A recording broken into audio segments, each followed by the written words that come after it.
go'sht ko'rsatib qo'yman emas.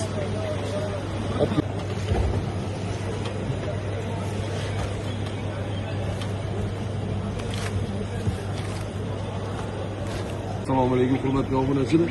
Kimga shunaqa sifatli go'shtli kerak bo'lsa, soat 4 dan 5 gacha kelgan vaqtingizda go'sht xohlagan joyini kesib olasizlar.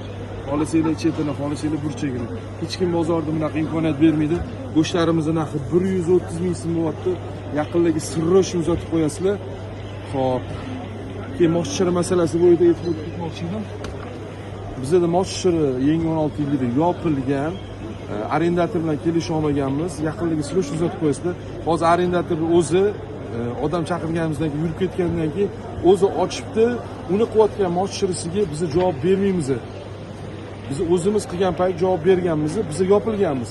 Yangi joy ochamiz, xudo xolasa, o'shanda sizlarga xabarni beramiz. Yaqin kunlar ichida go'shtimizdan sifatga bitta baho berib qo'yasizlar. E'tiboringiz uchun rahmat. 10 kiloga yaqin atrofga dastavkamiz ichida.